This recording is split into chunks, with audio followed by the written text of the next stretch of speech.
Hello everyone, this is Manisha. Welcome back to Preparation Times. Friends, जैसा कि आप जानते हैं वैदिक सभ्यता हमारा टॉपिक चल रहा था और वैदिक सभ्यता के ऑलरेडी हम 4 पार्ट्स जो हैं वो कवर कर चुके हैं। पार्ट 5 आज मैं आपके सामने लेकर आई हूँ, जिसमें हम उत्तर वैदिक काल को डिस्कस करने वाले हैं। और उत्तर वैदिक काल, जैसे हम इंग्लिश में लेटर वैदिक पीरियड के नाम से जानते हैं, ये भी आप ध्यान रखिएगा। और इसका टाइम पीरियड 1000 से 600 ईसा पूर्व है। ठीक है, तो इसमें आज हम सामाजिक, राजनीतिक और आर्थिक और उसके अलावा जो धार्मिक स्थिति है, इससे रिलेटेड जो भी आपके एग्ज़ाम के पॉइंट ऑफ व्यू से क्वेश्चन बनते हैं उन्हें डिस्कस करने वाले हैं। ठीक है, तो ध्यान से सुनिएगा, आज का सेशन बहुत इम्पॉर्टेंट है। तो देखिए, सबसे पहले हम बात करेंगे भौगोलिक विस्तार क्षेत्र की। जैसे कि अगर हम ऋग्वैदिक काल की बात करते हैं तो वहाँ मैंने आपको बताया था जो आर्य थे वो ब्रह्मवर्त क्षेत्र तक अपना जो उनका विस्तार था। ठीक है, लेकिन अब हम जो बात करेंगे वो ब्रह्मवर्त जो क्षेत्र है उससे आगे की। ठीक है, यानी कि देखिए, आर्यजन ने ब्रह्मवर्त क्षेत्र से आगे बढ़कर गंगा यमुना दोआब, जिसे कि ब्रह्मर्षि क्षेत्र के नाम से जाना जाता है, तक अपना अधिकार किया। और उसके बाद मध्य देश, यानी कि अगर हम विंध्याचल तक की बात करते हैं, ठीक है, उसके हिमालय से लेकर विंध्याचल तक की बात है, ये मध्य देश से आगे बढ़कर आर्यवर्त तक अपना अधिकार कर लिया। आर्यवर्त यानी कि जो संपूर्ण उत्तर भारत वाला एरिया है। ठीक है, उत्तर भारत की बात हम कर रहे हैं, ये आर्यवर्त क्षेत्र माना जाता था। तो यहाँ तक जो आर्य थे इनका विस्तार हो गया था। अब आगे देख लेते हैं राजनीतिक स्थिति। तो देखिए, सबसे छोटी इकाई, जैसा कि हमने ऋग्वैदिक काल में पढ़ा था, कुल थी, जिसे या हम परिवार के नाम से भी जानते हैं। इसमें मैंने आपको बताया था एक रक्त समूह के सदस्य होते थे। फिर ऐसे ही ये जो कुल हैं, ठीक है, कुल से मिलकर क्या बनते थे? ग्राम। अनेक परिवार का जो समूह है उससे मिलकर क्या बनता था? ग्राम। ठीक है, फिर कई ग्रामों के समूह से मिलकर बनते थे विश, और अनेक विश का जो समूह कहलाता था वो था जन। तो देखिए, अब हम बात कर रहे हैं उत्तर वैदिक काल की। तो यहाँ की सबसे मुख्य विशेषता ये थी कि जो जन थे अब वो परिवर्तित होकर क्या बन गए थे? जनपद। ये आपने ध्यान रखना है कि जो जन है इनका परिवर्तन आगे किस में देखा गया? मुख्य विशेषता जो थी जनपद। यानी कि मान लीजिए 2 जन हो गए, तो वो 2 जन, जैसे कि हम कबीले के नाम से भी जान सकते हैं, उदाहरण के तौर पर आपको बता रही हूँ। तो इन दोनों से मिलकर क्या बन गया? इनका कंबाइन अगर हम रूप देखें तो वो बन गया जनपद। ठीक है, या हम राष्ट्र के नाम से भी इसे जान सकते हैं। तो अब आगे देखते हैं। एग्जाम्पल के तौर पर मैंने यहाँ आपको एक उदाहरण दिया है, जैसे कि पुरु और भरत, ये दोनों कबीले हमने ऋग्वैदिक काल में डिस्कस किए थे जब हम दशराग्य युद्ध के बारे में बात कर रहे थे। वहाँ 7वें मंडल में मैंने आपको दशराग्य युद्ध बताया था। तो यही वहाँ ये चीज़ें मैंने आपको बताई थी कि ये दोनों में आगे जाकर मित्रता हो जाएगी और ये आगे एक जनपद का निर्माण करेंगे। ठीक है, तो पुरु और भरत दोनों जो जन थे, इनसे मिलकर क्या बना? कुरु जनपद। ये आपने ध्यान रखना है। ये जनपद जो है वो उत्तर वैदिक काल की मुख्य विशेषता थी। अब बात करते हैं राष्ट्र की जो संकल्पना है। राष्ट्र की संकल्पना का उल्लेख सबसे पहले हमें उत्तर वैदिक काल में ही देखने को मिलता है। ठीक है, अब यहाँ पर देखिए, राजा के अधिकारों में वृद्धि हुई, यानी कि अब जो राजा है इसके अधिकारों में बहुत हमने यहाँ पर वृद्धि देखी। यानी कि जो इसका नियंत्रण होता था ऋग्वैदिक काल में, जो सभा समिति इसके ऊपर थे, वो उनका जो अस्तित्व है वो कम होने लगा था। ठीक है, तो इससे क्या हुआ? इसके अधिकार जो थे इसी के हाथों में आ गए, राजा के। तो जैसा कि मैंने अभी आपको बताया कि राष्ट्र की संकल्पना, वहाँ हमने क्या डिस्कस किया था कि जो राजा है वो युद्ध का नेतृत्व करता था। ठीक है, एक क्षेत्र विशेष का राजा नहीं होता था वो। मैंने वहाँ आपको बताया था जनस्य गोपा, उसके लिए जो शब्द यूज़ किया गया है, यानी कि जन या कबीले का रक्षक। लेकिन यहाँ एक राष्ट्र के साथ उसका नाम जोड़कर देखा गया। तो राजा के अधिकारों में वृद्धि हुई, जिसके परिणाम स्वरूप राजा के अलग अलग नाम या उपाधियाँ होने लगी। इन उपाधियों के बारे में अभी हम आगे बात करने वाले हैं। अब देख लेते हैं सर्वाधिक शक्तिशाली जनपद, जो कि है पांचाल। ठीक है, क्रीवी और तुर्वस को मिला के जो 2 जन थे उसको मिलाकर क्या बना? पांचाल, और सर्वाधिक शक्तिशाली जनपद माना जाता है। अब देख लेते हैं उत्तर दिशा की अगर हम बात करते हैं फ्रेंड्स, तो यहाँ पर अगर हम राजा की उपाधि को देखें तो वो क्या है? विराट। ठीक है, दक्षिण में क्या कहा जाता था? भोज, और पूर्व में सम्राट, और पश्चिम में स्वराट, और जो मध्य देश है ये क्या कहा जाता था? राजा। ठीक है, तो ये इसकी उपाधियाँ थी, अलग अलग क्षेत्र में अलग अलग, और अलग अलग जो क्षेत्र के राजा थे वहाँ विभिन्न यज्ञ भी होते थे। ठीक है, तो ऐसे हम देखेंगे कि उत्तर वैदिक काल में यज्ञों की भी बहुत देखेंगे महत्व आगे बढ़ता गया। ठीक है। तो देखिए नियमित कर व्यवस्था यहाँ पर देखी गई, जो कि पहले नहीं थी, वहाँ नियमित नहीं था, यहाँ पर अब एक नियमित कर व्यवस्था बन गई। जैसे कि बलि, भाग और शुल्क, ये सब क्या हैं, ये कर के ही नाम है। ठीक है। तथा रत्निन की संख्या में बढ़ोतरी, जैसे कि जो प्रशासनिक विभाग में हमने वहाँ देखा था, लेकिन अब क्या हो गया, जो रत्निन आगे कहलाते थे इनकी संख्या में बढ़ोतरी हो गई। ठीक है। जैसे कि महिषी हो गया, संग्रहिता हो गया, भागदूत हो गया। तो ये सब क्या थे, ये थे जो राजा के रत्निन कहे जाते थे। ठीक है। इनके जो जैसे कि राज्याभिषेक होता था तो वहाँ पर भी ये सब पार्टिसिपेट करते थे। ठीक है। तो रत्निन की संख्या में जो बढ़ोतरी है वो हमें कहाँ देखने को मिली, यहाँ उत्तर वैदिक काल में। ठीक है। जैसे कि इसमें रथकार, ग्रामीणी, ऐसे काफ़ी सारे ऐसे रत्निन थे। ठीक है। तो ये सारी चीज़ें आपके एग्ज़ाम के पॉइंट ऑफ व्यू से इम्पोर्टेंट हैं। तो देखिए आगे, सभा व समिति का महत्व कम तथा विदत का अस्तित्व जो है वो तो समाप्त हो गया था। ये मैंने अभी आपको बताया था कि सभा और समिति का महत्व कम होने लगा, जिससे जो राजा के अधिकार हैं वो हमें क्या देखने लगे कि वो अब बढ़ने लगे। अब जो उसके ऊपर डिसीजन, जो पावर होती थी वो सारी उसके हाथों में आ गई। अस्तित्व जो था वो विदत का बिल्कुल समाप्त यहाँ हो गया। विदत जिसका 122 बार उल्लेख हुआ है, इम्पॉर्टेंट है, ध्यान रखना है। और ये जो है सबसे प्राचीन संस्था मानी जाती है। ठीक है। और ध्यान रखिएगा फ्रेंड्स, महिषी अगर आपसे वर्ड पूछा जाता है तो वो राजा की पटरानी के लिए था। ठीक है। यानी कि जो प्रशासनिक कार्य होते थे उसमें सहायक और सलाहकार के रूप में ये काम करती थी। ठीक है। तो चलिए अब आगे देख लेते हैं यज्ञों के प्रकार। राजसूय यज्ञ, वाजपेय यज्ञ, अश्वमेध यज्ञ, ठीक है, ऐसे यज्ञ थे। तो आगे यहाँ पर देखेंगे कि उत्तर वैदिक काल में यज्ञ का महत्व काफ़ी बढ़ गया था।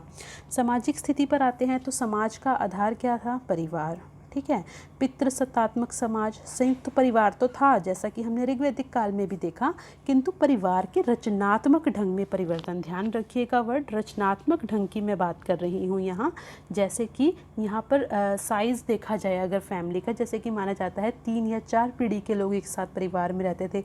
और इसका हमें साक्ष्य कैसे मिला, किस आधार पर हमें देखा कि देखिए अतरंजी खेड़ा और अहिछत्र में देखा गया कि जो चूल्हों की कतारें थी उससे लगा कि यहाँ सामूहिक भोज या फिर कोई विशाल परिवारों के लिए भोजन पकाया जाता था।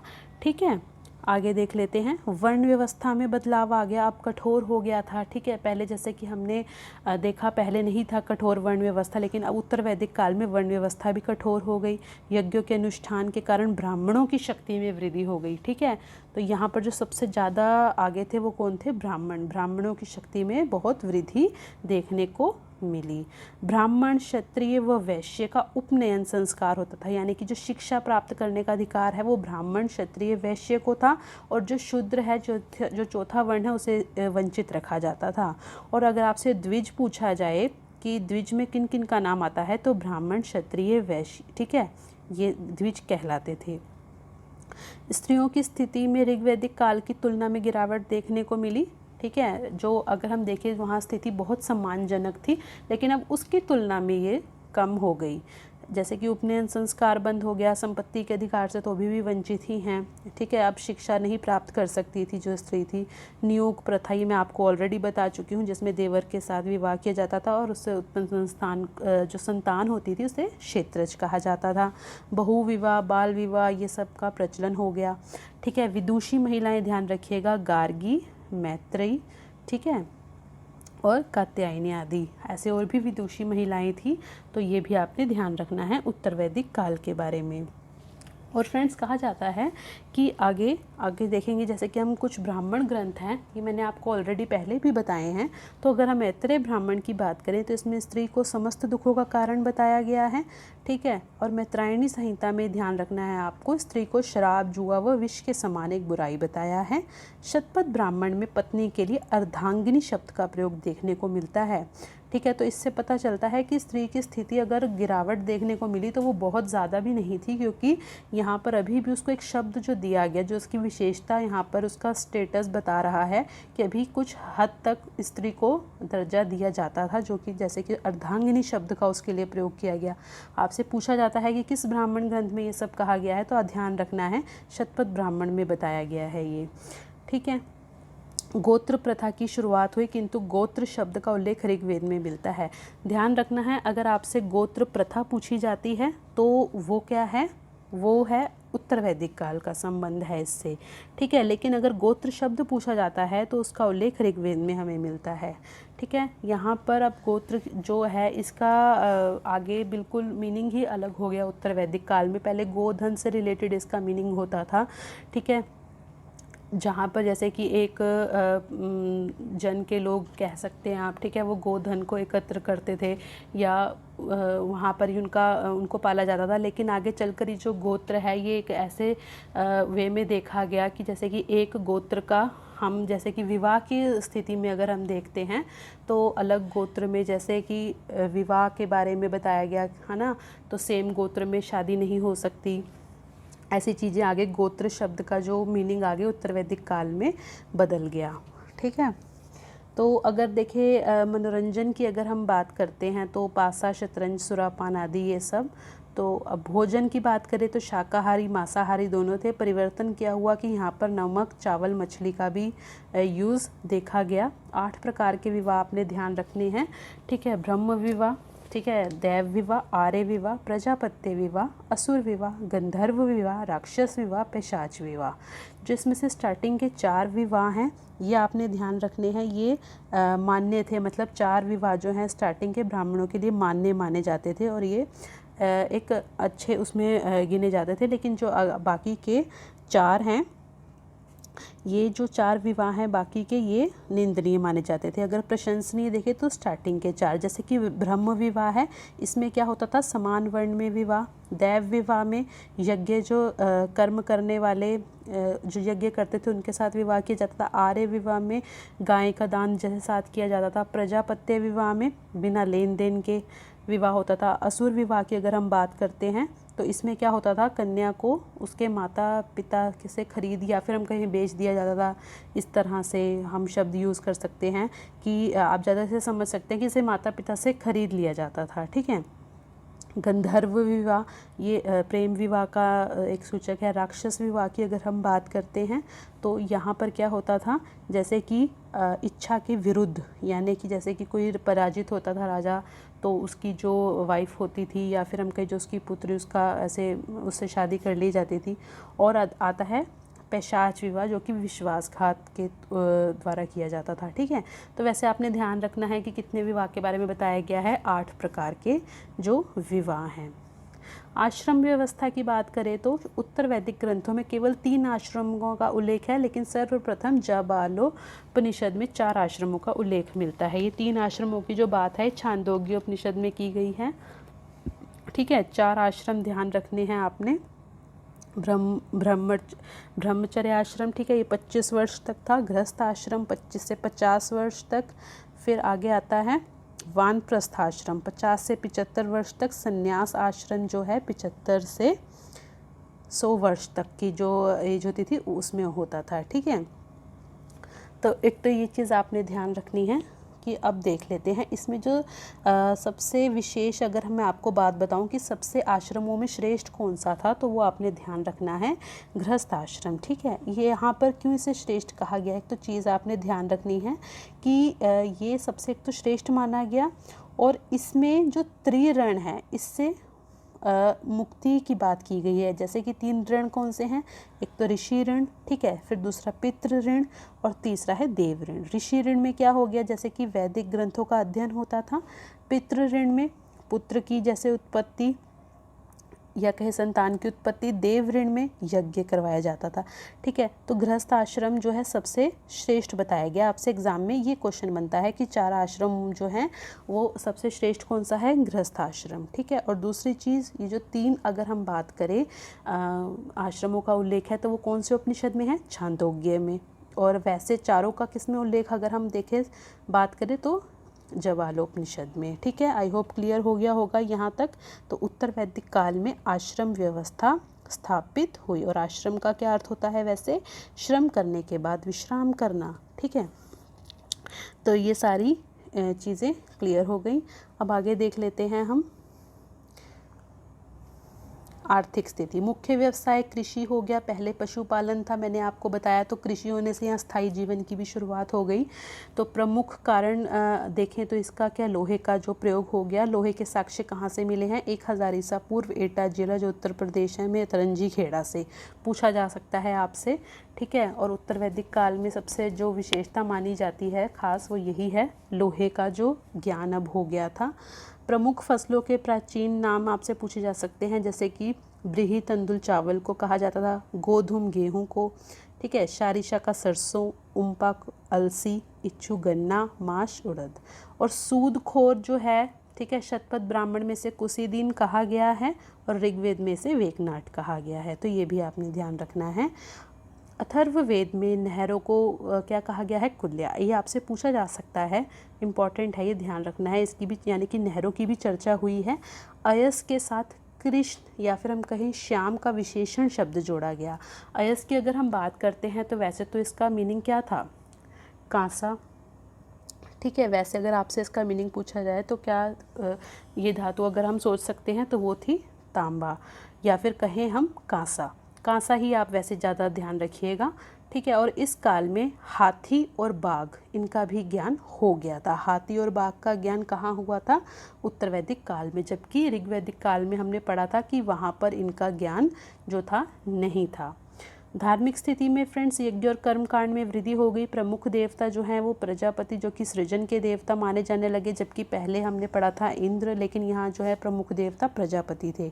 पूषण देवता जो है शूद्रों के देवता। अब देखिए शूद्र, इतनी स्थिति ऐसी हो गई थी कि शूद्रों के लिए देवता ही अलग कर दिए, तो पूषण किसे कहा गया, पूषण देवता शूद्रों के देवता। विष्णु जो है पोषण एवं रक्षक देवता, ठीक है। तो धार्मिक स्थिति में ये सब चीज़ें थी, तो ये आपके एग्ज़ाम के पॉइंट ऑफ व्यू से इम्पॉर्टेंट है, चीज़ें ध्यान रखिएगा।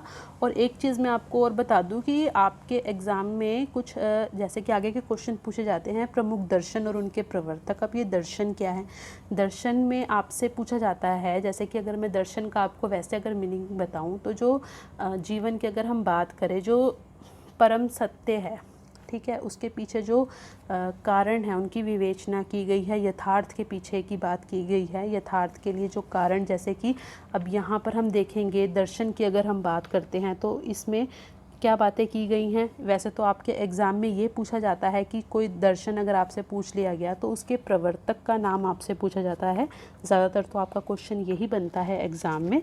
तो इसमें फ्रेंड्स हम क्या देखेंगे, जैसे कि यहाँ पर हम बात करेंगे जैसे कि मोक्ष प्राप्ति के पीछे, जैसे कि कुछ अगर हम परम यथार्थ की अगर हम बात करें, जैसे कि परम सत्य की भी अगर हम बात करें तो उनके पीछे क्या कारण हैं, ठीक है, उन सब की बातें कहाँ हम देखते हैं, दर्शन में। तो जैसे कि सांख्य दर्शन है तो इसमें इसके प्रवर्तक कौन है, कपिल मुनि। योग दर्शन की बात करते हैं तो पतंजलि। न्याय दर्शन की बात करते हैं तो गौतम। और वैशेषिक दर्शन में कणाद या उलूक। पूर्व मीमांसा में जैमिनी। और उत्तर मीमांसा में किसका नाम आपने ध्यान रखना है, बादरायण का, ठीक है। तो आपसे दर्शन और उसके प्रतिपादक ये क्वेश्चन आपसे एग्ज़ाम में पूछे जाते हैं, ठीक है। और इसे हम आपके जो एग्ज़ाम के पॉइंट ऑफ व्यू से है, यहाँ तक सारा आपको मैंने कंप्लीट करके बताया है, ठीक है। प्रॉपर आप रिवीजन करिए इनकी, तो सारी चीज़ें आपको ध्यान भी रहेंगी। और इसके बाद हमारा अब ये जो सेशन है ये पूरा कंप्लीट होता है। वीडियो अगर अच्छे लगे तो लाइक ज़रूर करना और अपने और फ्रेंड्स के साथ भी इसे शेयर करना। तो फिर मिलते हैं अब अपनी नेक्स्ट क्लास में, तब तक के लिए good bye, take care and thanks for watching.